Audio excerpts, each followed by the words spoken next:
نحمده ونستعينه ونستغفره ونعوذ بالله من شرور أنفسنا ومن سيئات أعمالنا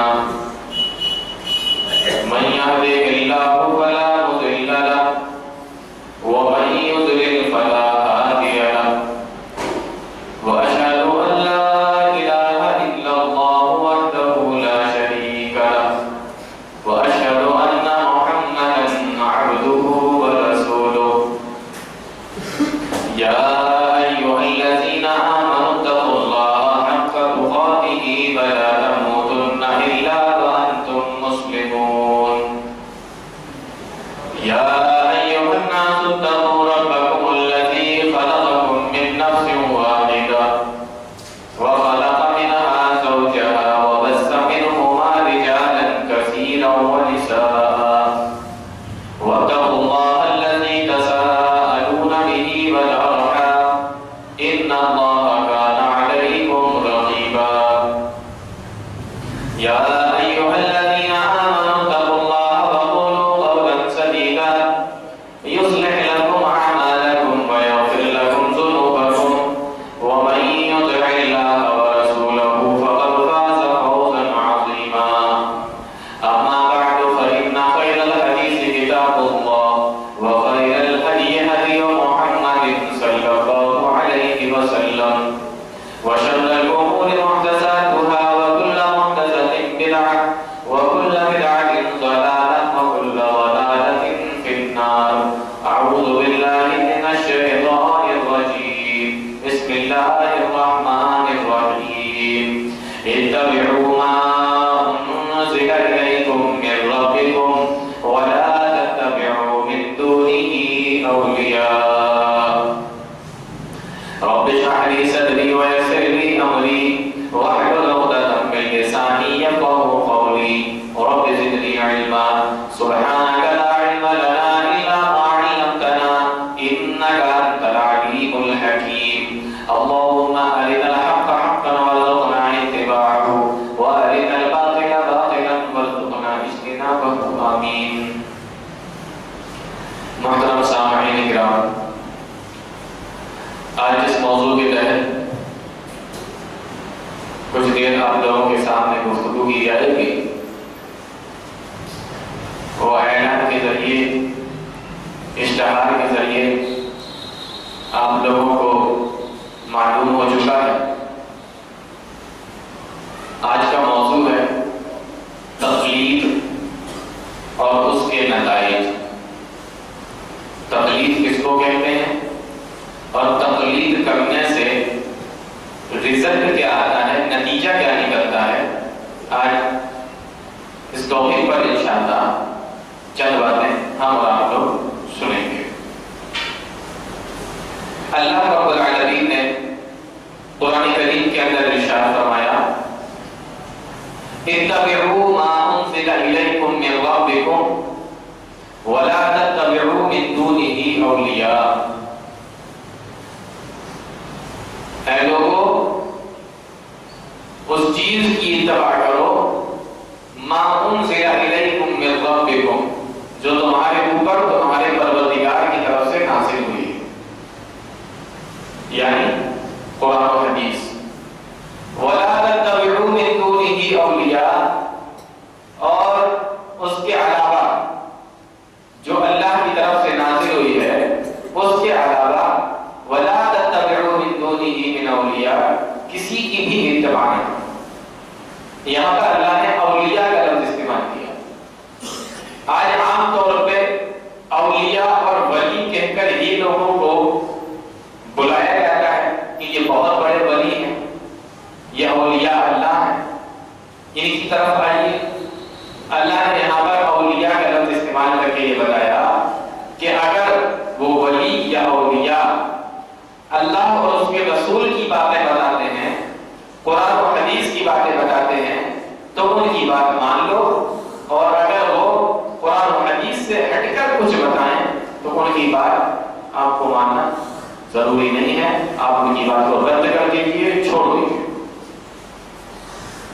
قرآن کریم کی ایک آیت کریمہ دیکھیے، اللہ رب العالمین اپنے نبی کی اطاعت کرنے کا حکم دیا، اپنے ساتھ اپنے نبی کی اطاعت اور اتباع کا حکم دیا. اور دیکھیے اللہ رب العالمین ارشاد فرماتا ہے یا ایھا الذین آمنوا اطیعوا اللہ واطیعوا الرسول.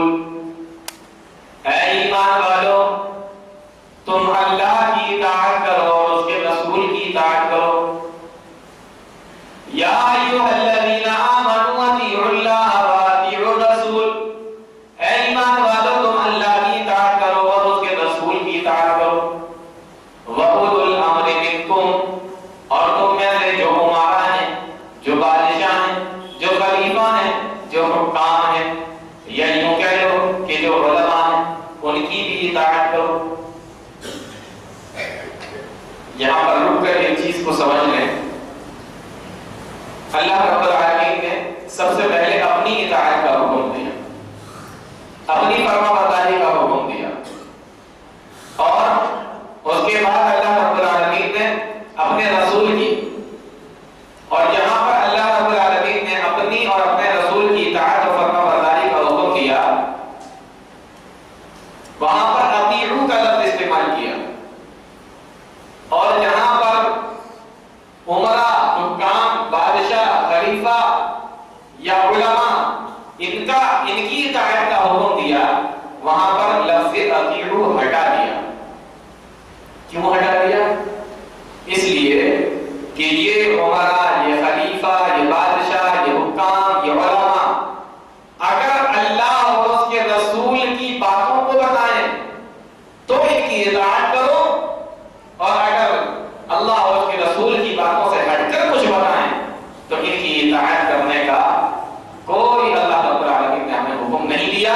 اس لیے اپنے نام کے ساتھ اطیعوا، اللہ کے رسول کے ساتھ میں اطیعوا، لیکن جب امراء، حکام، خلیفہ اور مسلمانوں کا معاملہ اور علماء کا معاملہ آیا تو یہاں پر اللہ رب العالمین نے اطیعوا کا لفظ ہٹا دیا. معلوم یہ ہوگا کہ ان کی بات ہمیں ماننا ہے، لیکن جب اللہ اور اس کے رسول کے مطابق ہو تب، اور اگر اللہ اور اس کے رسول کے مطابق نہ ہو تو ہمیں ان کی بات نہیں ماننا ہے. اس لیے اطیعوا کا لفظ ان کے نام کے آنے سے ہٹا دیا گیا.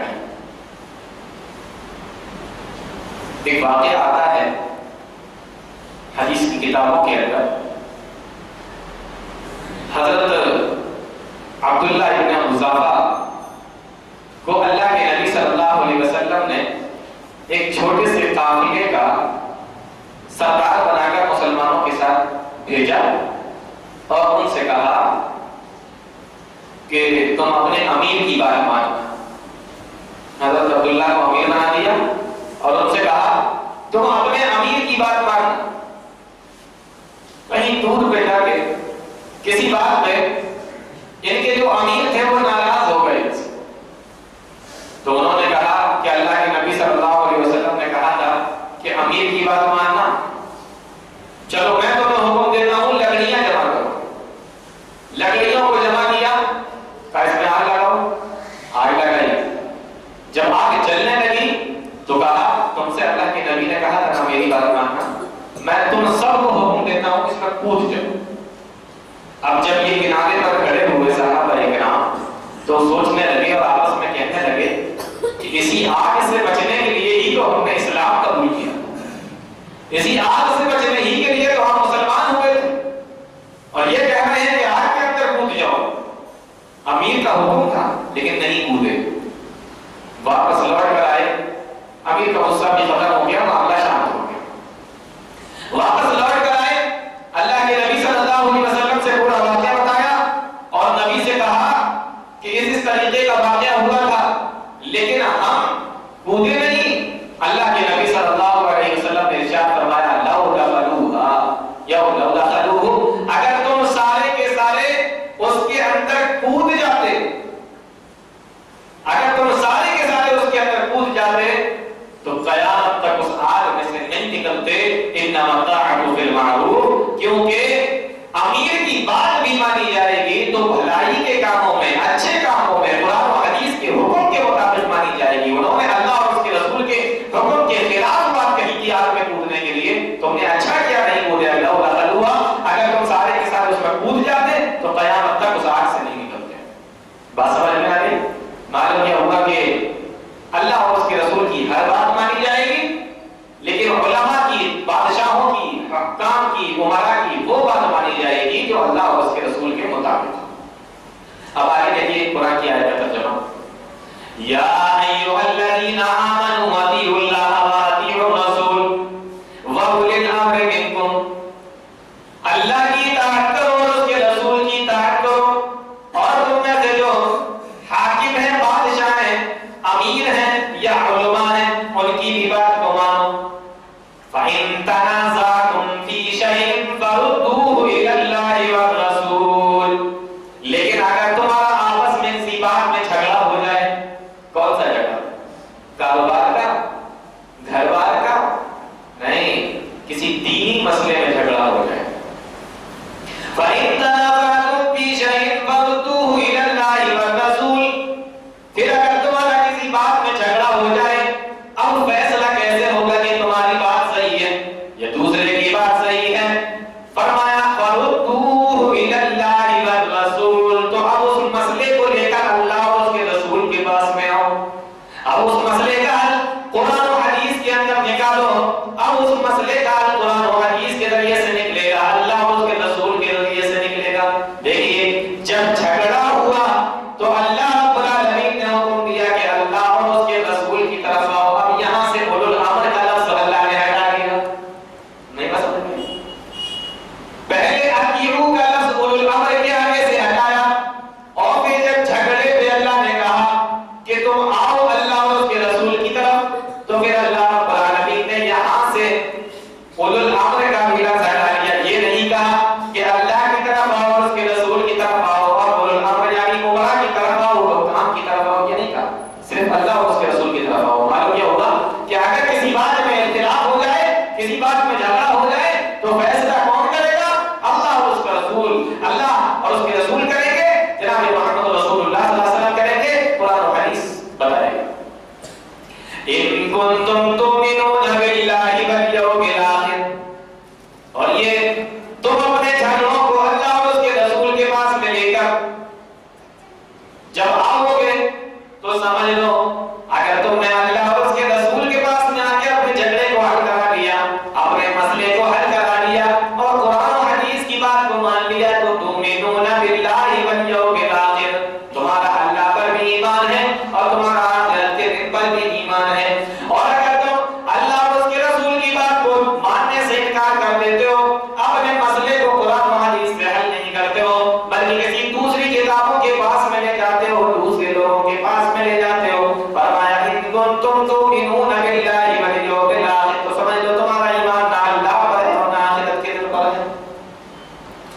فرمایا اگر تمہارا اللہ اور آخرت کے دن پر ایمان ہے تو اپنے مسئلوں کو قرآن و حدیث کے ذریعے سے حل کرو، اپنے جھگڑوں کو قرآن و حدیث کے ذریعے سے حل کرو، یعنی قرآن و حدیث کی، اللہ اور اس کے رسول کی اطاعت اور اتباع کرو۔ اور فرمایا ذالک خیر و احسن تاویلا، اور لوگوں یہی تمہارے لیے بہتر ہے اور انجام کے اعتبار سے یہی زیادہ بہتر اور یہی زیادہ مناسب ہے، یعنی اگر اللہ اور اس کے رسول کی بات کو مانو گے تو انجام اچھا ہوگا، اور اگر اللہ اور اس کے رسول کی بات کو نہیں مانو گے تو جھگڑا اور بڑھتا چلا جائے گا، انجام کے اعتبار سے یہ اچھا نہیں ہوگا۔ تو مسئلے میں اختلاف ہو جائے کون فیصلہ کرے گا؟ قرآن و حدیث فیصلہ کرے گی، قرآن و حدیث ہمیں بتائے گا کہ کون سی بات بہتر ہے۔ ایک اور آیت کریمہ دیکھیے، جو اللہ اور اس کے رسول کی بات کو مان لے ان کو اللہ نے کیا کہا ہے؟ وَمَن يُطِعِ اللَّهَ وَرَسُولَهُ فَقَدْ فَازَ فَوْزًا عَظِيمًا، وہ لوگ جس نے اللہ کی اطاعت کر لی اور جس نے رسول اللہ صلی اللہ علیہ وسلم کی اطاعت کر لی، آپ کی بات کو مان لیا، فَقَدْ فَازَ فَوْزًا عَظِيمًا، تو سمجھ لو وہ بہت بڑی کامیابی کے اندر چلا گیا، وہی انسان کامیاب ہو گیا۔ معلوم یہ ہوا ہمیں اگر کامیابی بھی ملے گی تو اللہ اور اس کے رسول کی باتوں میں ملے گی، قرآن و حدیث کے ذریعے سے ملے گی، اللہ اور اس کے رسول کی فرمانبرداری کرنے پہ ملے گی۔ وَمَن يُطِعِ اللَّهَ وَرَسُولَهُ فَقَدْ فَازَ فَوْزًا عَظِيمًا، وہ کامیاب ہو گیا۔ اللہ رب العالمین نے ان لوگوں کے تعلق سے بیان فرمایا جو لوگ جب ان کو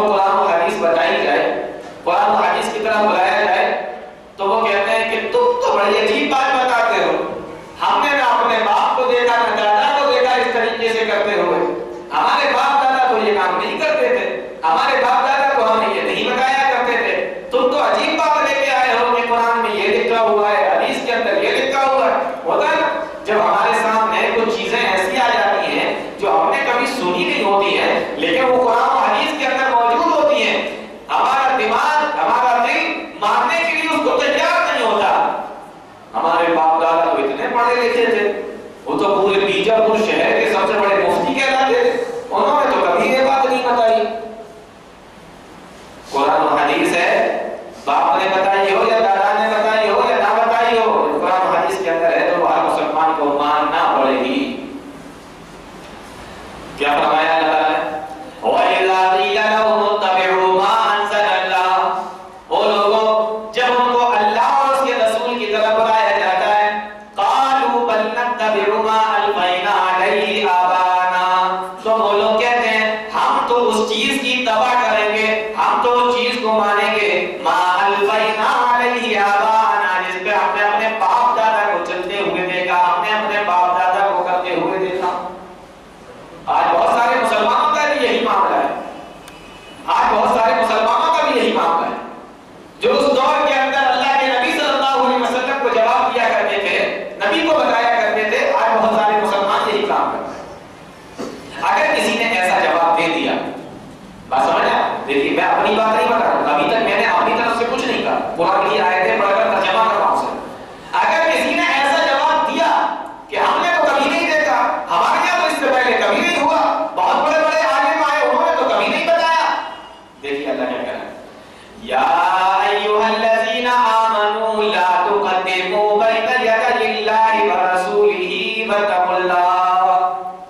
اے ایمان والو, لا تقدموا بین یدی اللہ ورسولہ, اللہ اور اس کے رسول سے آگے بڑھنے کی کوشش نہ کرو, اللہ اور اس کے رسول سے آگے نکلنے کی کوشش نہ کرو, اللہ اور اس کے رسول سے آگے بڑھنے کی کوشش نہ کرو. اللہ اور اس کے رسول تو تمہیں کچھ اور بتا رہے ہیں, تم اپنی طرف سے کچھ اور بتا رہے ہو. اللہ فرماتا ہے لا تقدموا بین یدی اللہ ورسولہ, شریعت تو ہمارے نبی جناب محمد رسول اللہ صلی اللہ علیہ وسلم لے کر آئے تھے, قرآن و حدیث تو ہمیں ہمارے نبی نے بتایا اور ہمیں ہمارا دین ہمارے نبی نے سکھایا, لیکن تم اپنی طرف سے مسئلے بناتے ہو, تم اپنی طرف سے شریعتیں بناتے ہو, تم اپنی طرف سے لوگوں کو مسئلے بتاتے ہو. فرمایا لا تقدموا بین یدی اللہ, اللہ اور اس کے رسول سے آگے بڑھنے کی کوشش نہ کرو. معلوم یہ ہوگا کہ جہاں پر اللہ کا قرآن آ جائے, محمد رسول اللہ صلی اللہ علیہ وسلم کا فرمان آ جائے, وہاں پر اسٹاپ لگا دو. آپ کے باپ دادا ہوں گے بہت بڑے عالم, لیکن قرآن و حدیث سے بڑھ کے تو نہیں ہو سکتے, ہمارے نبی جناب محمد رسول اللہ صلی اللہ علیہ وسلم سے تو بڑھ کے نہیں ہو سکتے. زبان پہ لگام لگ جائے, پیروں پہ اسٹاپ اور قدم آگے نہیں بڑھنا چاہیے. اگر اس کے بعد بھی اگر مگر چوں چرا کرتے رہے, لا تقدموا بین یدی اللہ, یہی ہے کہ تم اللہ اور اس کے رسول سے آگے بڑھنے کی کوشش کر رہے ہیں. اور اگر کسی نے ایسا کیا, اللہ رب العالمین کیا فرماتا ہے, ایک اور آیت دیکھیے قرآن کریم کے اندر, فرمایا فَلْيَحْذَرِ الَّذِينَ يُخَالِفُونَ عَنْ أَمْرِهِ أَن تُصِيبَهُمْ فِتْنَةٌ أَوْ يُصِيبَهُمْ عَذَابٌ أَلِيمٌ. فَلْيَحْذَرِ الَّذِينَ يُخَالِفُونَ عَنْ أَمْرِهِ, اللہ فرماتا ہے جو ہماری یا ہمارے نبی جناب محمد رسول اللہ صلی اللہ علیہ وسلم کی بات کی مخالفت کرتے ہیں, ان کو ڈر جانا چاہیے. کس چیز سے ڈر جانا چاہیے؟ ان تصیبہم فتنۃ, کہ اللہ رب العالمین ان کو کسی عذاب کے اندر مبتلا کر دے, کسی آزمائش کے اندر مبتلا کر دے, کسی فتنے کے اندر ان کو مبتلا کر دے. اور یصیبہم عذاب علیم, یا ان کو دردناک عذاب کے اندر مبتلا کر دے, جو اللہ اور اس کے رسول کی نافرمانیاں کرتے ہیں اور اللہ اور اس کے رسول کی باتوں کو رد کر دیتے ہیں, منع کر دیتے ہیں. فرمایا ان تصیبہم فتنۃ, یا تو اللہ ان کو کسی آزمائش میں ڈال دے, اور یصیبہم عذاب علیم, یا اللہ رب العالمین ان کو دردناک عذاب دے دے. ڈرنا چاہیے ایسے لوگوں جو یہ کہہ کے بات کو ٹال دیتے ہیں کہ ہمارے یہاں یہ نہیں چلتا, ہمارے یہاں یہ نہیں پایا جاتا. ہم پتہ کریں گے اپنے اماموں سے وہ کیا کہتے ہیں. جب امام الانبیاء کا فیصلہ آ گیا تو کون دنیا کا ایسا امام ہے جو اپنا فیصلہ سنائے گا. میں پیچھے حدیثوں کے ذریعے سے بتاتا ہوں کہ امام الانبیاء کا کیا مقام و مرتبہ ہے. آئیے حدیث دیکھتے ہیں. موطا امام مالک کی روایت ہے, اللہ کے نبی صلی اللہ علیہ وسلم ارشاد فرماتے ہیں ترکت فیکم امرین, اے لوگوں میں تمہارے درمیان میں دو چیزیں کے جا رہا ہوں. حجۃ الوداع کا موقع ہے. اللہ کے نبی صلی اللہ علیہ وسلم ایک ہی حج کیا تھا نا نبی نے, وہی آپ کا آخری حج, پہلا حج تھا, وہی آپ کا آخری حج تھا. نبی نے ایک حج کیا. آج ہمارے حاجی صاحب 3 4 حج کر کے آ گئے, ہر سال عمرہ. حاجی صاحب آپ ہمارے یہاں تراویح پڑھ لیجیے. نہیں, ہم تراویح تو مدینہ میں پڑھتے ہیں. ہمارے یہاں پڑھ لیجیے. نہیں, ہم تراویح تو حرم میں پڑھتے ہیں. پڑوسی بھوکا ہے, آج تیسرا دن ہے اور میں چوتھی بار عمرہ کر رہا ہوں. یہ معاملہ ہے. حج ایک بار کیا میرے نبی, ایک ہی بار پڑھ گیا. اللہ کے نبی صلی اللہ علیہ وسلم نے حجۃ الوداع کے موقع پہ فرمایا, ترکت فیکم امرین, او لوگوں میں تمہارے درمیان میں 2 چیزیں چھوڑ کے جا رہا ہوں. لن تضلوا ما تمسکتم بہما, جب تک ان دونوں کو مضبوطی سے پکڑے رہو گے ہرگز گمراہ نہیں ہوگے. دیکھو میرے نبی کے الفاظ دیکھو, یہ بھی کہہ سکتے ہیں گمراہ نہیں ہوگے, لیکن کیا فرمایا, ہرگز گمراہ نہیں ہوگے. لن تضلوا, ہرگز گمراہ نہیں ہوگے. پتہ یہ چلا کہ اگر قرآن و حدیث کو چھوڑ دو گے تو گمراہ ہو جاؤ گے. میرے نبی فرماتے ہیں لن تضلوا ما تمسکتم بہما کتاب اللہ و سنتی. اور وہ 2 چیزیں جس کو میں تمہارے درمیان میں چھوڑ کے جا رہا ہوں, ایک اللہ کی کتاب ہے, دوسرا میرا طریقہ ہے, میری سنت ہے, میری حدیث ہے. یہ 2 چیزیں, اس کو پکڑنا ہے مضبوطی سے, اسی کے اوپر چلنا ہے مضبوطی سے, اس کو نہیں چھوڑنا ہے. اس کو چھوڑو گے تو گمراہ ہو جاؤ گے. لازمی نتیجہ یہ نکلے گا گمراہ ہو جاؤ, جو کہ نبی نے فرمایا ہرگز گمراہ نہیں ہوگا اگر ان کو پکڑے رہو گے. ایک اور حدیث دیکھیے, بخاری شریف کی روایت ہے. اللہ کے نبی صلی اللہ علیہ وسلم کے ساتھ بہت پیاری حدیث ہے. کہا کل امتی یدخلون الجنۃ الا من ابى.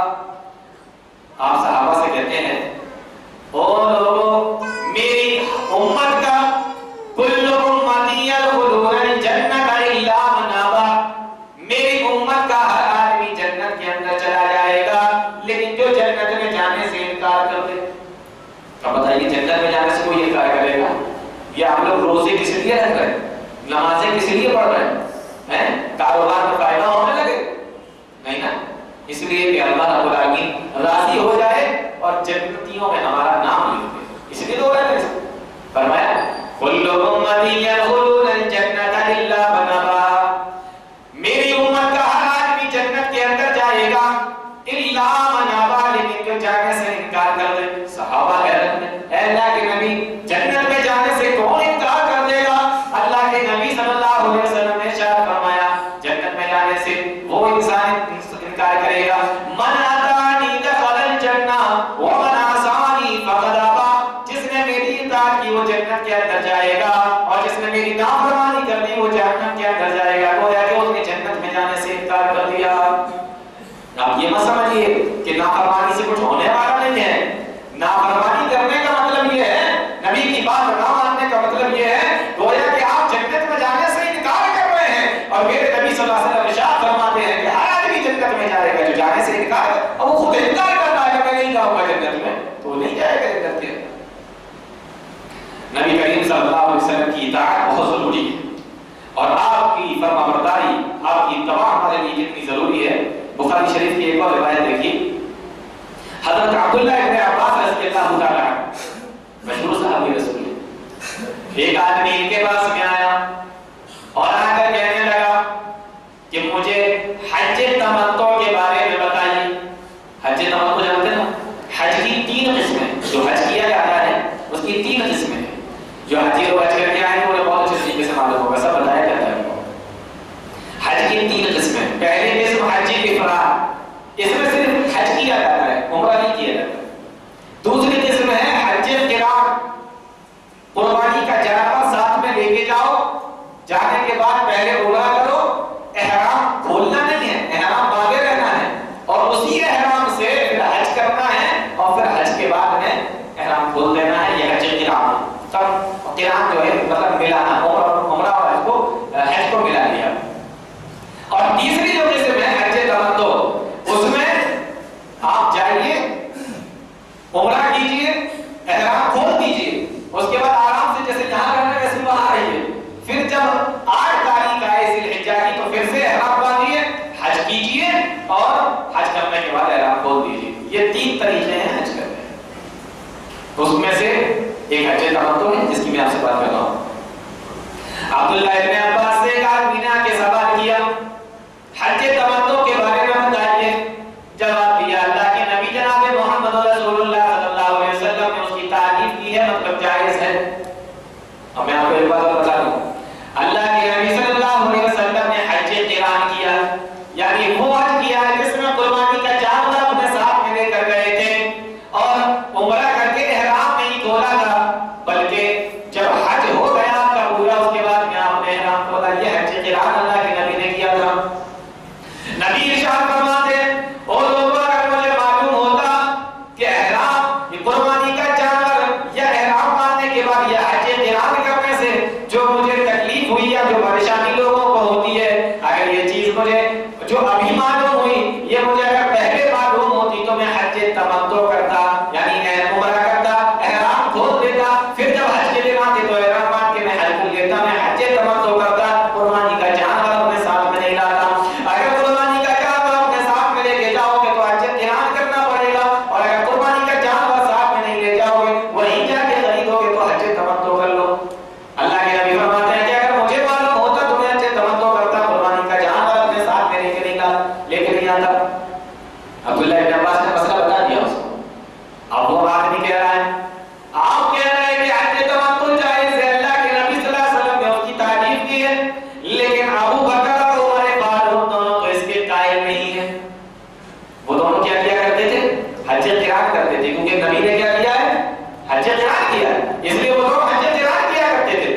تو کہنے لگا کہ ابو بکر اور عمر تو اس کے قائل نہیں ہیں، وہ تو حج قران کے قائل ہیں، حج تمتع کے قائل نہیں. حضرت عبداللہ ابن عباس رضی اللہ تعالیٰ عنہ سے کہتے ہیں یوشکو ان تنزل علیکم حجارۃ من السماء، قریب ہے کہ تیرے اوپر آسمان سے پتھروں کی بارش نازل ہو جائے.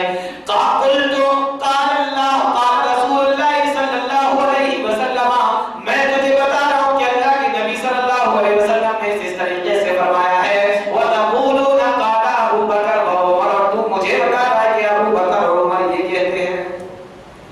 میں تجھ سے کہہ رہا ہوں کہ اللہ کے نبی نے کہا کہ جائز ہے، میں بھی کرتا اگر قربانی کا جانور نہیں لاتا ساتھ. قلت قال رسول اللہ صلی اللہ علیہ وسلم، میں تجھ سے کہہ رہا ہوں کہ اللہ کے رسول صلی اللہ علیہ وسلم نے اس طریقے سے کیا. وتقولون قال ابو بکر وعمر، اور تو کہہ رہا ہے کہ ابو بکر اور عمر نے اس طریقے سے کہا ہے. یوشکو ان تنزل علیکم حجارۃ من السماء، قریب ہے کہ تیرے اوپر آسمان سے پتھروں کی بارش نازل ہو جائے. معلوم یہ ہوا کہ جب نبی کی بات آ جائے تو نبی کے سامنے ابو بکر کی بھی بات نہیں چلے گی، عمر فاروق رضی اللہ تعالیٰ عنہ کی بات بھی نہیں چلے گی. اور اگر کسی نے نبی کی بات کو ٹھکرا کر ابو بکر اور عمر کی بات کو آگے رکھنے کی اور بڑا بنانے کی کوشش کی، عبداللہ ابن عباس نے فتویٰ سنا دیا یوشکو ان تنزل علیکم حجارۃ من السماء، تیرے اوپر آسمان سے پتھروں کی بارش ہو سکتی ہے. مسلمانوں اپنے نبی کے مرتبے کو پہچانو. جس نبی کو اللہ نے امام الانبیاء بنا کر بھیجا تھا، آج ہم نے اس نبی کو چھوڑ کر دوسروں کو اپنا امام بنا لیا، اور اس نبی کی باتوں کو ہمیں سر جھکا کے ماننا تھا، آج ہم اس نبی کی باتوں کو ٹھکرا دیتے ہیں اور دوسرے لوگوں کی باتوں کو سر جھکا کے لے لیتے ہیں. ایک روایت اور دیکھی، یہ بھی بخاری شریف کی روایت ہے. حضرت عبداللہ ابن عمر رضی اللہ تعالیٰ مشہور صحابی رسول ہیں. ایک آدمی کے پاس میں آیا، حج کا موقع ہے، حج کے دن ہے. حضرت عبداللہ ابن عمر کے پاس میں ایک آدمی یمن سے چل کر آیا اور کہنے لگا ایک مسئلہ آپ سے معلوم کرنا چاہتا ہوں. پوچھو کیا مسئلہ ہے؟ کہا یہ بتائیے حجر اسود کا کیا کیا جائے؟ کہا اللہ کے نبی صلی اللہ علیہ وسلم نے حجر اسود کا بوسہ لیا ہے. رأیت رسول اللہ صلی اللہ علیہ وسلم یقبلہ، میں نے اللہ کے نبی صلی اللہ علیہ وسلم کو دیکھا کہ وہ حجر اسود کا بوسہ لیا کرتے تھے، جب طواف کیا کرتے تھے، چکر لگایا کرتے تھے. حجر اسود سے چکر شروع ہوتے ہیں نا، طواف شروع ہوتے ہیں. بوسہ لیا، چکر لگایا، 7 چکر لگائے جاتے ہیں. تو اللہ کے نبی صلی اللہ علیہ وسلم چکر لگایا کرتے تھے، اور بھیڑ اگر زیادہ ہوتی ہے تو ہاتھ سے چھو دیا کرتے تھے، اس کو استلام کہتے ہیں. اب یہ کہتا ہے مسئلہ بتا دیا. اب یہ کہہ رہا ہے آرائیتا ان زوحنتم ارائیت ان غلبتم، اے عبداللہ ابن عمر اگر میں بھیڑ میں پھنس جاؤں تو میں کیا کروں، آپ کی کیا رائے ہے؟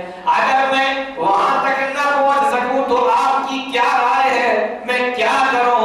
حضرت عبداللہ ابن عمر ناراض ہو گئے اور غصے میں کہتے ہیں ارائیتک بالیمن، آپ کی کیا رائے ہے؟ یہ تو اپنی یمن کے اندر رکھ گیا، ارائیتا اپنا ارائیتا تو یمن کے اندر رکھ کر میں تجھ سے کہتا ہوں رأیت رسول اللہ صلی اللہ علیہ وسلم یقبلو، اللہ کے نبی صلی اللہ علیہ وسلم عظمت کا بوسہ لیا کرتے تھے اور تو نبی کی بات کے سامنے مجھ سے میری رائے پوچھ رہا ہے۔ میں کون ہوتا ہوں جو نبی کے حکم کے آنے کے بعد، نبی کا فرمان آنے کے بعد، نبی کی حدیث آنے کے بعد میں کون ہوتا ہوں جو اپنی رائے کو پیش کروں؟ تو اپنی ارائیتا، آپ کی کیا رائے؟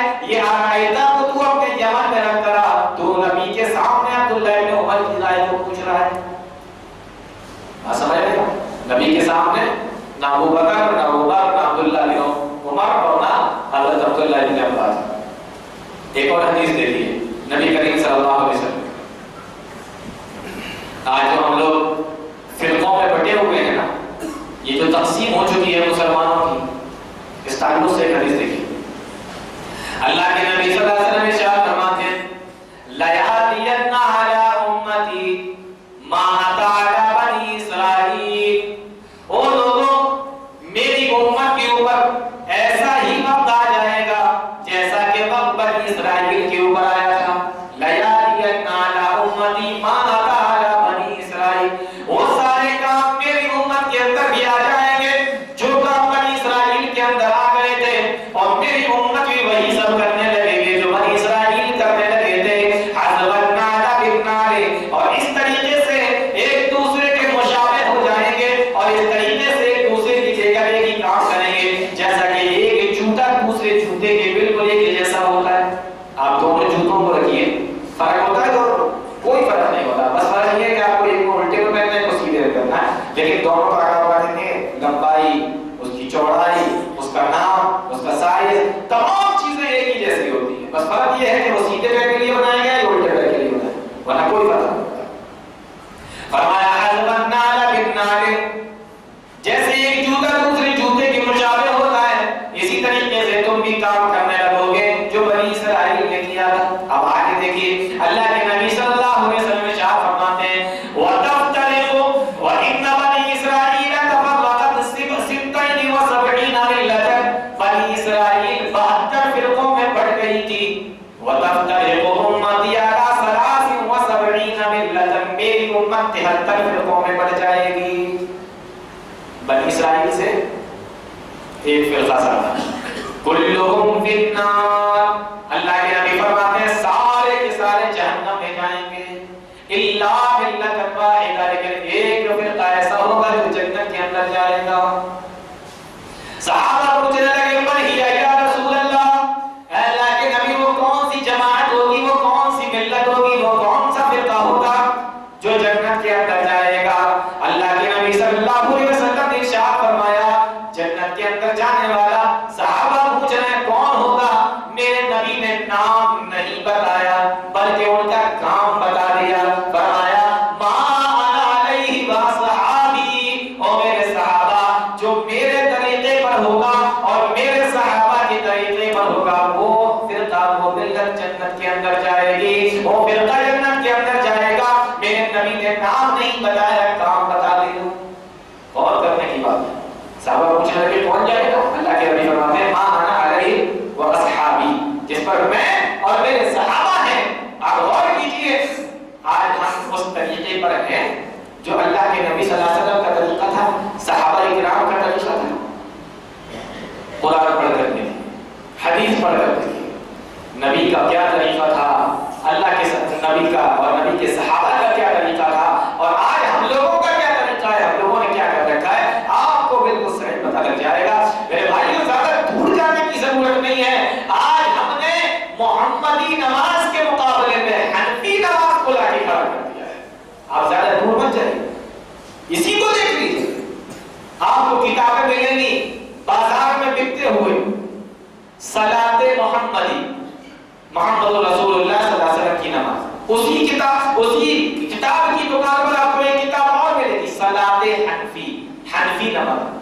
یہ اب حنفی نماز نبی کے مقابلے میں کہاں سے آ گئی؟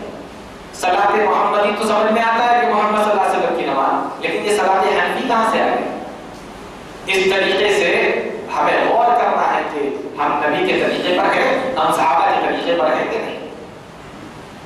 ہمارے بہت سارے بھائیوں نے نبی کا طریقہ چھوڑ دیا اور کون سا طریقہ اپنا لیا؟ تقلید کا طریقہ اپنا۔ یہ لفظ سنا ہے نا، عربی زبان کا لفظ ہے تقلید۔ تقلید کہتے ہیں کسی کی بات کو بغیر دلیل کے مان لینا، اس کا نام ہے تقلید۔ ہمارے امام صاحب نے کہہ دیا، ہمیں ضرورت نہیں ہے وہ قرآن میں ہے کہ نہیں، حدیث میں ہے کہ نہیں، ضرورت ہے قرآن و حدیث میں ہے تب آپ کو ماننا ہے، اور اگر نہیں ہے تب بھی آپ مان رہے ہیں تو نبی کی اتباع نہیں کر رہے ہیں، آپ اس کی تقلید کر رہے ہیں۔ اللہ نے نبی کی اتباع کرنے کا حکم دیا ہے، تقلید کرنے کا حکم نہیں دیا۔ کسی عالم کی، کسی امام کی، کتنا بھی بڑا علامہ کیوں نہ ہو، اپنے زمانے کا محدث اور بہت بڑا فضیلت الشیخ اور سماحت الشیخ اور علامہ کیوں نہ ہو، لیکن اگر اس کی بات قرآن و حدیث کے اندر موجود نہیں اور وہ بتا رہا ہے تو اس کی بات ہمیں نہیں ماننا ہے، اور اگر پھر بھی مان رہے ہیں تو ہم اس کی تقلید کر رہے ہیں۔ تقلید کرنے والے بہت سارے فرقے ہوئے ہیں ہندوستان کے اندر بھی، آپ کو بہت سارے مل جائیں گے۔ انہی فرقوں میں سے ایک فرقہ ہے جو ہمارے یہاں بڑا مشہور ہے، جو تقلید کرتا ہے امام ابو حنیفہ رحمۃ اللہ علیہ۔ امام ابو حنیفہ رحمۃ اللہ علیہ کی تقلید کرتا ہے۔ امام ابو حنیفہ رحمۃ اللہ علیہ نے جو فرما دیا بس مان لیا، چاہے وہ قرآن میں ہو یا نہ ہو، چاہے وہ حدیث میں ہو یا نہ ہو، ہم ان کی بات پر آنکھ بند کر کے ان کے پیچھے پیچھے چل رہے ہیں۔ اسی چیز سے اللہ کے نبی صلی اللہ علیہ وسلم نے منع کیا ہے۔ امام کوئی بھی ہو، اگر اس کی بات قرآن و حدیث کے مطابق ہو تو مانیے، اور اگر قرآن و حدیث کے مطابق نہیں ہے تو آپ مت مانیے، پھر بھی مانتے ہیں تو آپ تقلید کریں۔ تقلید کا مطلب یہ ہوتا ہے کسی کی بات کو بغیر دلیل کے مان لینا، اور عربی زبان تقلید کا مطلب ہوتا ہے کسی کے پیچھے آنکھ بند کر کے چلے جانا، یہ ہے تقلید۔ بہت سارے لوگ امام ابو حنیفہ رحمۃ اللہ علیہ کی تقلید کرتے ہیں۔ آپ جانتے ہیں امام ابو حنیفہ رحمۃ اللہ علیہ کے بارے میں؟ 80 ہجری میں ان کی پیدائش ہوئی، نبی کریم صلی اللہ علیہ وسلم کی وفات سے 70 سال کے بعد، اور ہجرت سے 80 سال کے بعد امام ابو حنیفہ رحمۃ اللہ علیہ کی پیدائش ہوئی، اور وفات کب ہوئی؟ 150 ہجری میں امام ابو حنیفہ رحمۃ اللہ علیہ کی وفات ہوئی۔ بہت سارے لوگ ان کے مقلد ہیں، ان کی تقلید کرتے ہیں۔ اور میں آپ کو بتاؤں، امام ابو حنیفہ رحمۃ اللہ علیہ کے تعلق سے بہت سارے لوگوں کا عقیدہ جانتے ہیں آپ کیا ہے؟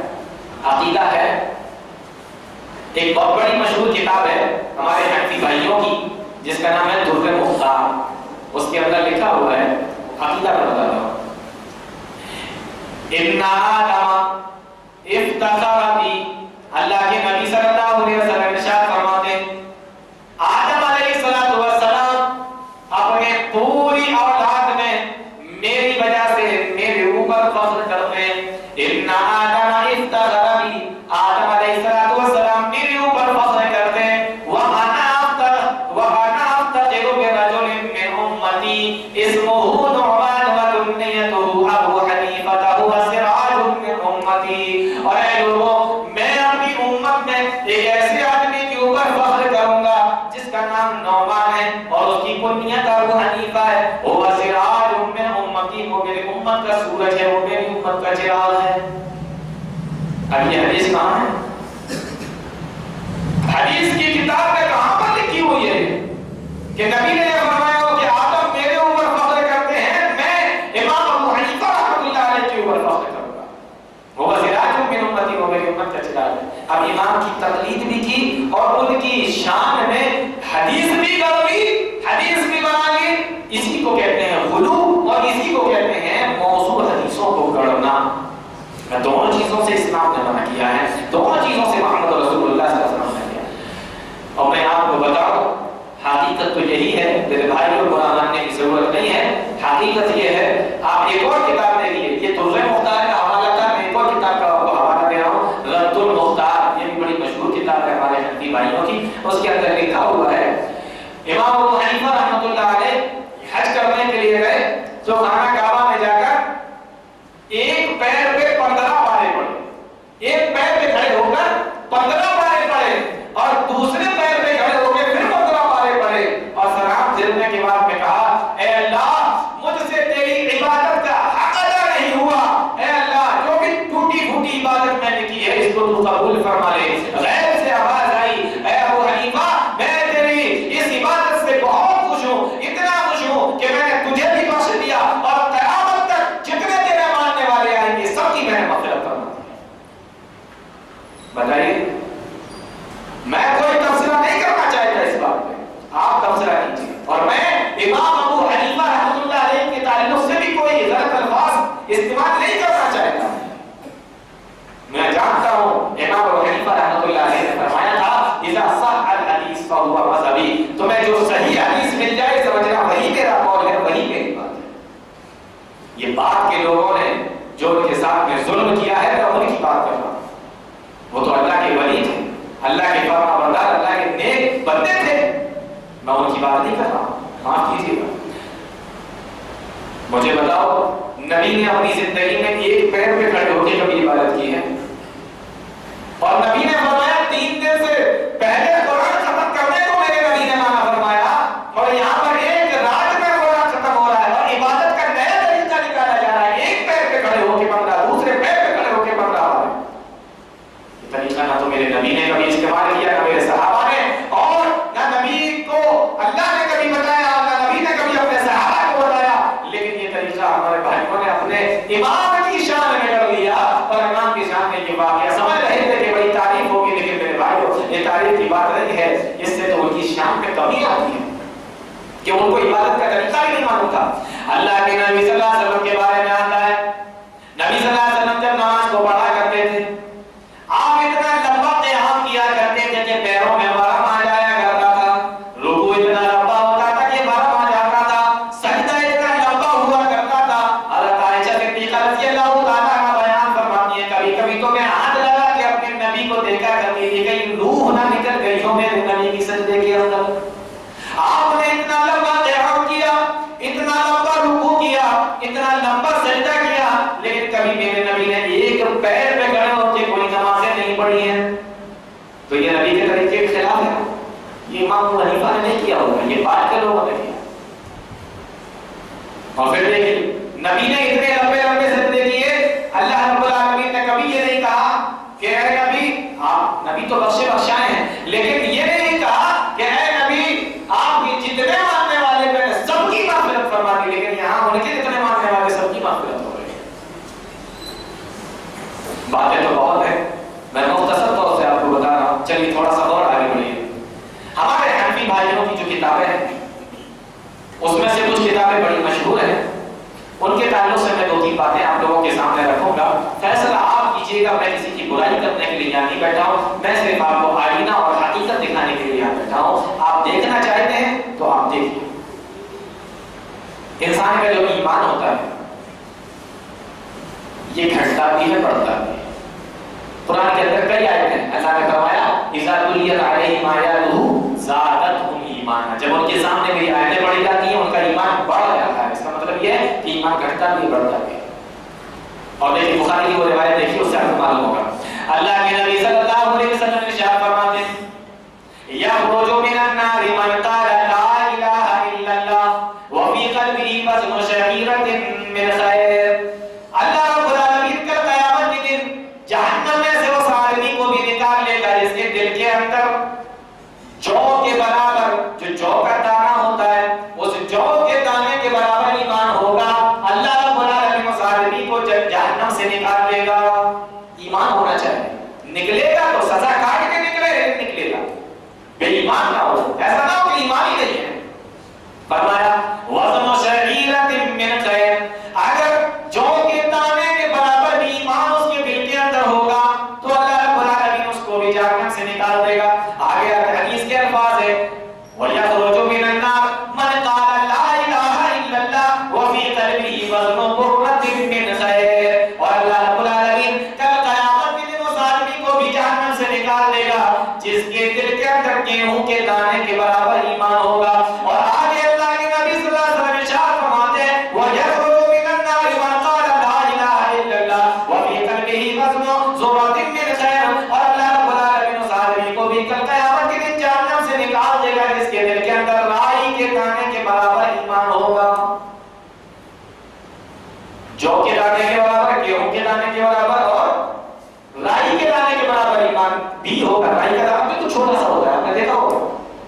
اتنا بھی اگر ایمان ہے تو جہنم سے آزادی مل جائے گی.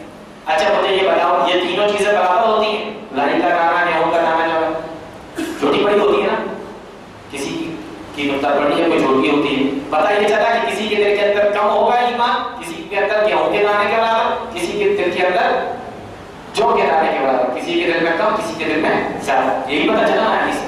اب دیکھیں ہمارے اپنی بھائیوں کی کتاب ہے, کتاب کا نام ہے شرف فقہ اکبر. کیا نام ہے؟ شرف فقہ اکبر. اس کے اندر دیکھیے کیا لکھا ہوا ہے. ان الایمان,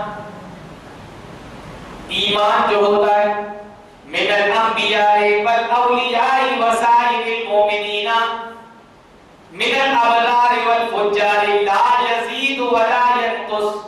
فرمایا ایمان چاہے نبیوں کا ہو, چاہے ولیوں کا ہو, چاہے مومنین کا ہو, چاہے نیک لوگوں کا ہو یا گنہگار لوگوں کا ہو, لا یزید ولا ینقص, گھٹتا اور بڑھتا نہیں ہے.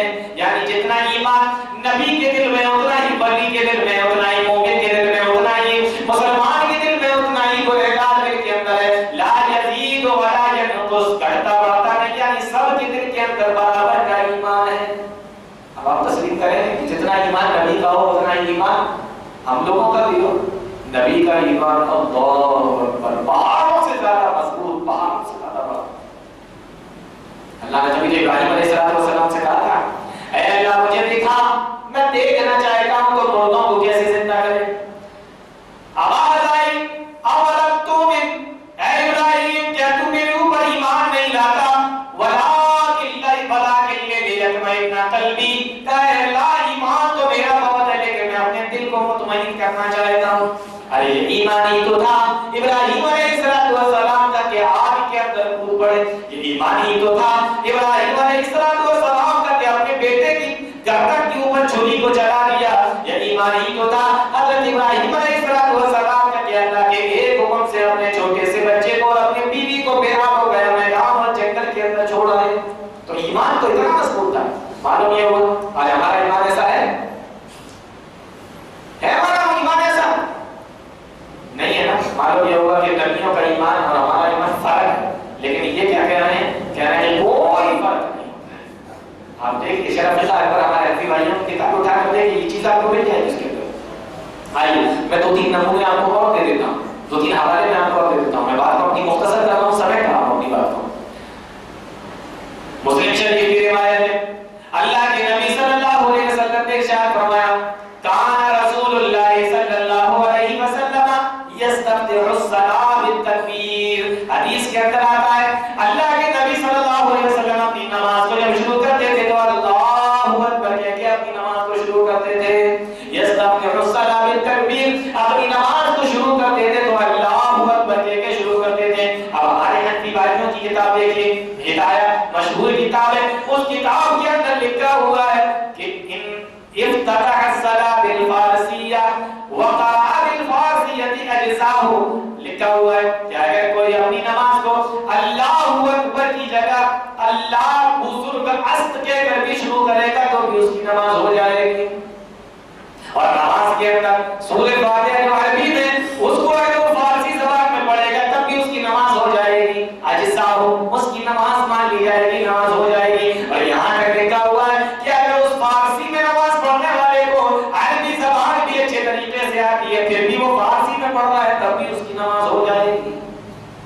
اب بتائیے اللہ اکبر کی جگہ میں اللہ بزرگ است, یہ حدیث تو یہ کہہ رہی ہے اور ہمارے اپنے بھائیوں کی کتاب یہ کہہ رہی ہے. آپ فیصلہ کیجئے کہ آپ کو جانا کدھر ہے, قرآن و حدیث کی طرف جانا ہے یا یہاں سے اس طرف جانا ہے. اور دیکھیے مسلم شریف کی روایت ہے وَكَانَ يَقِيمُ الصَّلَاةَ بِالتَّسْلِيمِ, اور جب نماز کو اللہ کے نبی صلی اللہ علیہ وسلم کیا کرتے تھے تو سلام پھیرا کرتے تھے, السلام علیکم ورحمۃ اللہ, السلام علیکم ورحمۃ اللہ. ادھر بھی آپ سلام پھیرتے اور دوسری طرف بھی سلام پھیرتے اور نماز سے نکل جایا کرتے تھے. لیکن اسی کتاب کے اندر لکھا ہوا ہے کہ اگر کوئی آدمی تشہد میں بیٹھا ہوا ہے اور اس کی ہوا نکل جائے, ریا خارج ہو جائے, اور تکلم یا وہ باتیں کرنے لگے نماز ہی کے اندر, او عمل عمل یا کوئی ایسی حرکت کرے ینافی الصلاۃ جو نماز کے منافی ہے, نماز کے خلاف ہے, تمت صلاۃہ تو اس کی نماز ہو جائے گی. اسی کتاب کتاب کے آگے جو میں نے آپ کو بتایا تھا نا کہ فارسی والی بات، اسی میں آگے یہ لکھا ہوا ہے. اب بتائیے آپ کو کدھر جانا ہے؟ آپ کو قرآن و حدیث کی طرف جانا ہے. اللہ کے نبی صلی اللہ علیہ وسلم سلام پھیرتے تو نماز مکمل ہوتی تھی. یہاں بات کر کے بھی اٹھ جاؤ، ہوا خارج کر کے بھی اٹھ جاؤ، یا باتیں کرتے ہوئے بھی اٹھ جاؤ تو نماز مانی جا رہی. آئیے ایک مثال میں آپ کو اسی کتاب کے حوالے سے دے دیتا ہوں. اللہ کے نبی صلی اللہ علیہ وسلم نے ارشاد فرمایا ما اسکر کثیرہ فقلیلہ حرام. اے لوگوں، جس چیز کو پینے سے، جس چیز کو کھانے سے، جس کو زیادہ کھانے سے یا زیادہ پینے سے نشہ آتا ہو تو اس کی وہ چیز کم کھانا بھی حرام ہے. نہیں سمجھ گئی بات؟ کوئی چیز ہے اگر اس کو زیادہ کھاؤ تو آپ کو نشہ آنے لگتا ہے، تو اس کی اگر چھوٹی سی تھوڑی سی بھی مقدار میں وہ چیز ہوگی تو وہ بھی حرام ہے شریعت میں. آپ چھوٹی سی بھی نہیں کھا سکتے، تھوڑی سی بھی نہیں کھا سکتے اگر زیادہ کھانے سے نشہ آ. مثال کے طور پر ایک آدمی ہے، اس نے ایک پیک چڑھایا، اسے نشہ نہیں آیا. دوسرا پیک چڑھایا، اسے نشہ نہیں آیا. شراب کا تیسرا جام پیا، نشہ آیا. تو 3 جام سے نشہ آیا، تیسرا والا جب پیا تو تیسرے سے نشہ آیا ہے. اس کو 3 گلاس یا 3 جام پینے سے نشہ آیا ہے. تو اللہ کے نبی فرماتے ہیں زیادہ سے اس کو نشہ آیا، لیکن اب وہ ایک گھونٹ بھی پینا چاہے تو نہیں پی سکتا. جس کے زیادہ سے نشہ آئے اس کی کم بھی حرام ہے. یہ اللہ کے نبی صلی اللہ علیہ وسلم کی حدیث ہے. ما اسکر کثیرہ فقلیلہ حرام. اب آئیے اس کتاب کو اٹھا کر دیکھیں. فرمایا الحرام هو القدح المسکر. ہمارے نزدیک تو حرام وہ پیالہ ہوگا جس سے نشہ آئے گا. مطلب یہ کہ اگر 2 پیالوں سے آپ کو نشہ نہ آئے تو حرام نہیں، اگر تیسرے پیالے سے نشہ آ جائے تو وہ حرام سمجھا جائے گا. فرمایا هو حرام عندنا هو القدح المسکر. ہمارے نزدیک تو حرام وہ ہے جس سے نشہ آئے. یعنی اگر آپ کو 3 گلاس میں نشہ آتا ہے، 2 میں نہیں آتا تو 2 آپ پی کے گھومتے رہیے. یہ بتانا چاہ رہے ہیں. آئیے ایک مثال اسی کتاب سے دیکھ لیتے ہیں اور ہمارے نبی کی حدیث بھی دیکھ لیتے ہیں. مسلم شریف کی روایت ہے. اللہ کے نبی جناب محمد رسول اللہ صلی اللہ علیہ وسلم نے ارشاد فرمایا، اللہ کے نبی صلی اللہ علیہ وسلم ارشاد فرماتے ہیں کہ اگر کتا کسی برتن کے اندر منہ ڈال دے تو کیا کرنا چاہیے؟ اگر کتا کسی برتن میں منہ ڈال دے تو اللہ آپ لوگوں کو جزائے خیر دے. ماشاءاللہ پڑھے لکھے لوگ ہیں. ہمارے بھائی نے کسی نے صحیح بتایا 7 مرتبہ اس کو دھلنا ہے. کتنی مرتبہ؟ 7 مرتبہ اس کو دھلنا ہے. اولاہن بالتراب. اور حدیث کے الفاظ ہیں اللہ کے نبی صلی اللہ علیہ وسلم ارشاد فرماتے ہیں پہلی مرتبہ مٹی سے دھلنا پڑے گا اور 6 مرتبہ اس کو آپ صابن سے دھلیے، سرف سے دھلیے، ایریل سے دھلیے. آپ جس سے بھی دھلیں اس کے منہ کے جراثیم جا نہیں سکتے. اللہ کے نبی فرماتے ہیں کہ مٹی کے اندر اللہ نے وہ کشش رکھی ہے کہ اس کے جراثیم کو مٹی مار دیتی ہے، وہ ختم کر دیتی ہے. اس لیے اللہ کے نبی صلی اللہ علیہ وسلم ارشاد فرماتے ہیں کہ 7 مرتبہ دھو لیتے، پہلی مرتبہ اس کو مٹی سے دھل دو. اور آپ کو معلوم ہوگا اس چیز کے اوپر کتنے سائنسدان ریسرچ کر کر کے مسلمان ہو گئے کہ نبی کو 1400 سال پہلے کس نے بتا دیا. جو بات انہوں نے ریسرچ کرنے کے بعد بالکل صحیح پائی ہے، نبی کو 1400 سال پہلے کس نے بتا دی. اس دور میں سائنس کا تو کوئی نام و نشان نہیں تھا. اس کا مطلب یہ ہے کہ وہ اللہ کے سچے نبی تھے. اور اسی بات کے اوپر کتنے لوگ مسلمان ہو گئے، کلمہ پڑھ کر ایمان لے آئے، مسلمان ہو گئے. آپ پڑھ کر دیکھیے اس کتابوں. لیکن 7 مرتبہ کا حکم اللہ کے نبی صلی اللہ علیہ وسلم نے دیا پہلی مرتبہ. لیکن ہمارے بھائیوں کی کتابوں میں لکھا ہوا ہے سور الکلب نجسم، کتے کا چھوٹا ناپا ہے. یہ بات تو یہاں تک صحیح لکھی ہے. لیکن اس کے بعد فرمایا کہ بدنہ ثلاث مرات، اگر منہ اس کے اندر ڈال دے تو اس کو 3 مرتبہ دھونا پڑے گا. اب یہ بتاؤ نبی کی حدیث تو کہہ رہی ہے 7 مرتبہ دھونا ہے، لیکن ہمارے بھائیوں نے کہا کہ 3 مرتبہ سے بھی کام چل جائے گا.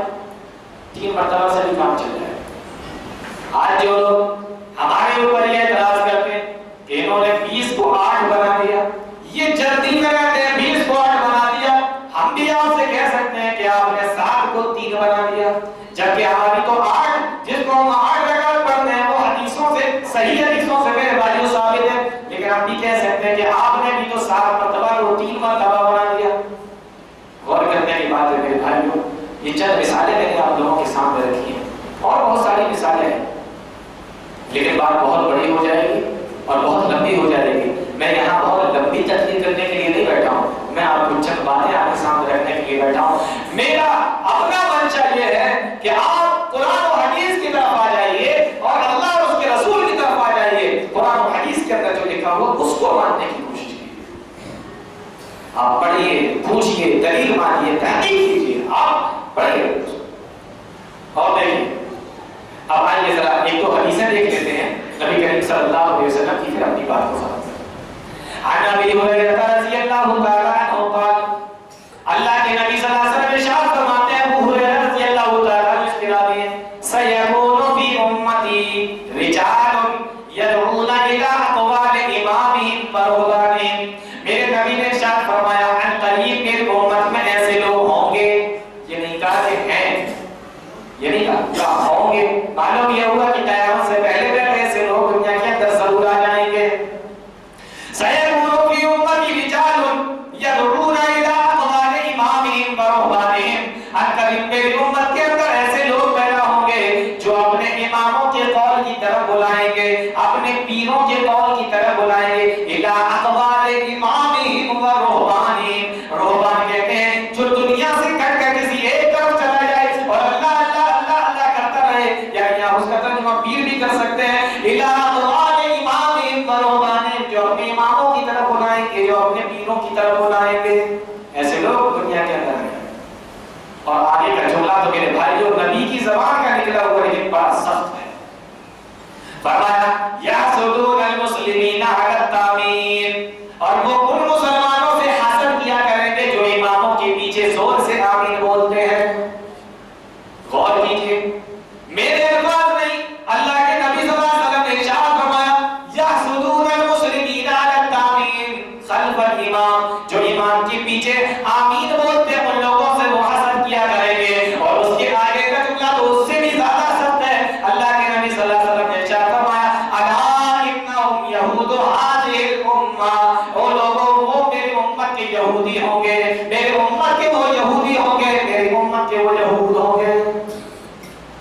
غور کیجیے، آئیے اللہ اور اس کے رسول کی طرف آئیں گے بہت سارے لوگ جو اپنے اماموں کی طرف بلائیں گے، اپنے پیروں کی طرف بلائیں گے، لیکن ہمیں کہاں جانا ہے؟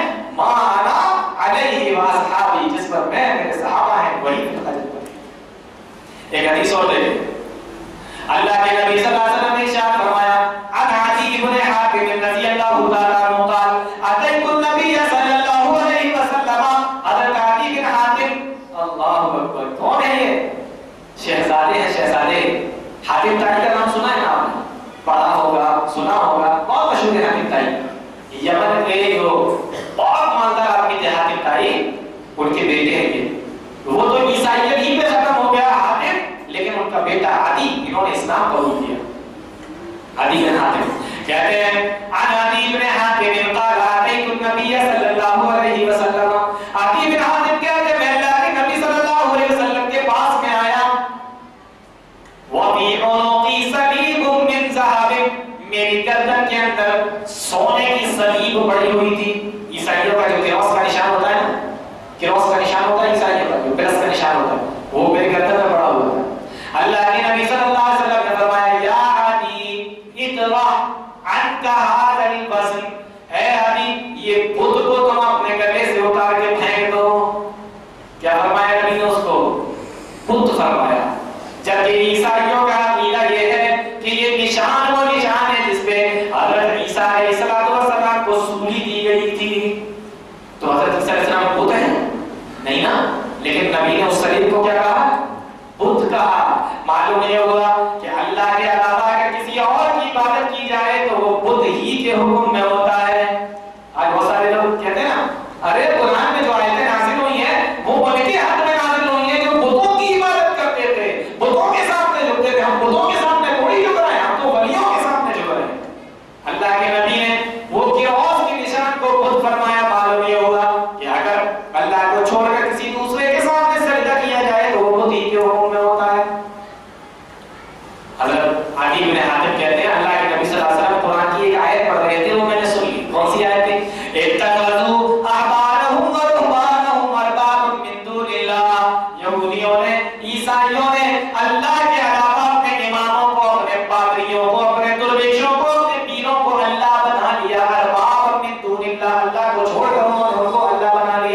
یہودی بھی حاضر تھے، عیسائی تھے، فوراً کہنے لگے اے اللہ کے نبی ہم نے کہا ان کو اپنا اللہ مانا، ہم نے قبر کو رب مانا، ہم نے قبر کو معبود مانا ہے، ہم ان کی عبادت تو نہیں کرتے، ہم ان کے سامنے سجدے تو نہیں کرتے۔ اللہ کے نبی صلی اللہ علیہ وسلم نے فرمایا کہ ہاں یہ بات صحیح ہے، تم ان کے سامنے سجدے نہیں جاتے ہو، وَلَٰكِنَّهُمْ قَالُوا إِذَا حَلُّوا شَيْئًا اسْتَحَلُّوهُ، لیکن جب تمہارے امام کسی کے بارے میں یہ کہہ دیتے تھے کہ یہ حلال ہے تو تم اس کو حلال ہی سمجھ کے ماننے لگتے تھے۔ کبھی تحقیق نہیں، کبھی نہیں معلوم کیا کہ یہ ثابت بھی ہے قرآن حدیث کے اندر ہے بھی کہ نہیں۔ وَلَٰكِنَّهُمْ قَالُوا إِذَا حَلُّوا شَيْئًا اسْتَحَلُّوهُ، جب وہ کسی چیز کو حلال کر دیتے تھے تو تم اس کو حلال مان لیتے تھے، اور جب وہ کسی چیز کو حرام کر دیا کرتے تھے تم اس کو حرام سمجھ کے اس کے اوپر عمل کرنا چھوڑ دیا کرتے تھے، اس کو اپنے اوپر حرام مان لیا کرتے تھے۔ غور کیجیے، اماموں کا معاملہ ہے، لیکن اللہ اور اس کے رسول کی مخالفت اگر جائیں گے تو ہمیں نہیں لینا ہے ان کی بات، چھوڑ دینا ان کی بات کو، ہمیں اطاعت کرنا ہے، ہمیں اتباع کرنا ہے تو قرآن و حدیث کو ماننا ہے، اللہ اور اس کے رسول کی فرمانبرداری کرنا ہے، اطاعت کرنا ہے۔ بات تو بڑی لمبی ہے لیکن میں اب اپنی بات کو سوچ رہا ہوں کہ جلدی سے سمیٹ لو۔ ایک حدیث اور آپ کو سنا دیتا ہوں، راوی ہیں اس کے حضرت جابر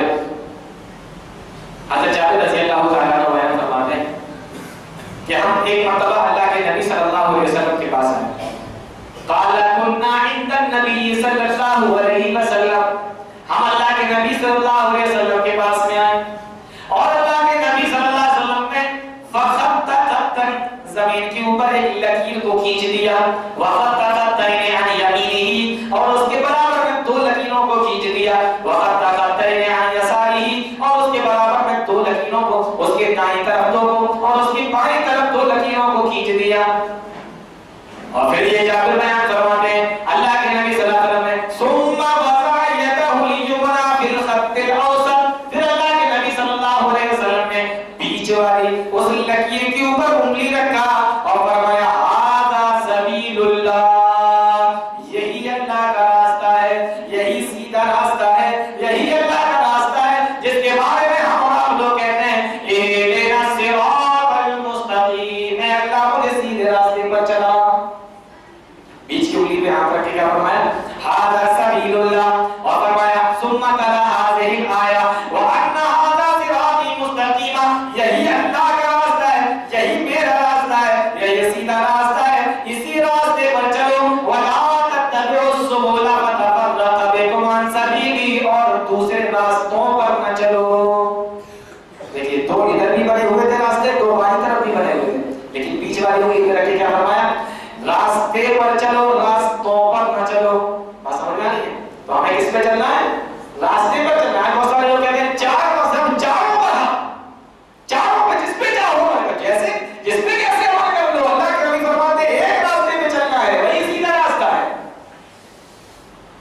اسی راستے پہ چلنا ہے۔ اور یہ بھی بڑے تعجب کی بات ہے، نبی چاہے تو 6 لائنیں کھینچ دیتے، 3 ادھر کھینچ دیتے، 3 ادھر کھینچ دیتے، لیکن نبی نے بھی 4 کھینچی، 2 اس طرف 2 اس طرف۔ اور آج دنیا میں دیکھیے 4 ہی فرقے مشہور ہیں، حنفی، مالکی، شافعی، حنبلی، نبی نے بھی 2 لکیریں اس طرف، اور فرمایا یہ اللہ کا راستہ ہے، راستے پر چلو، راستوں پر مت چلو۔ معلوم یہ ہوگا کہ ہمیں ایک راستے پر چلنا ہے۔ بات سمجھ میں آیا؟ یہ ہے اللہ کے نبی صلی اللہ علیہ وسلم کی حدیث۔ آخری بات بتا کے میں آپ سے رخصت ہو رہا ہوں، آخری بات سن لیجیے۔ کل قیامت کے دن آج آپ لوگ سوچتے ہوں گے ہمیں جو بتا دیا ہم اس کو مان لیں گے، نتیجہ کیا نکلے گا؟ آپ سے جو بھی کہہ دیا گیا آپ مطلب کر کے چلنے لگو گے، قرآن و حدیث نہیں دیکھو گے، کیا لکھا ہوا ہے؟ ہمارے امام نے فرمایا، ہمارے فرقے کے لوگ کر رہے ہیں، ہمارے فلاں کر رہے ہیں، بس ہو گیا؟ نہیں، اللہ رب العالمین کا قرآن کہتا ہے کل قیامت کے دن جب اللہ ایسے لوگوں کو جہنم کے اندر پھینک دے گا جنہوں نے اللہ اور اس کے رسول کی اطاعت نہ کر کے اپنے اماموں کی باتوں پہ آنکھیں بند کر کے چلے ہوں گے، جب ان کو کل قیامت کے دن اللہ رب العالمین جہنم کے اندر پھینک دے گا، اللہ رب العالمین قرآن کے اندر بیان فرماتا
کیسی ہیں؟ اچھی لگیں، لیکن جب وہ اللہ اور اس کے رسول کے حکم کے خلاف ہوں، قرآن و حدیث کے خلاف ہوں، تو آپ کا حق بنتا ہے کہ آپ ان کی بات چھوڑ دیجئے، قرآن و حدیث کی طرف آ جائیے، اماموں کی وہی بات مانیے جو اللہ اور اس کے رسول کے حکم کے مطابق ہو، قرآن و حدیث کے مطابق ہو۔ اللہ تعالیٰ ہم تمام لوگوں کو نیک عمل کی توفیق عطا فرمائے، قرآن و حدیث کو سمجھنے کی، اس کو سمجھنے کی توفیق عطا فرمائے، آمین۔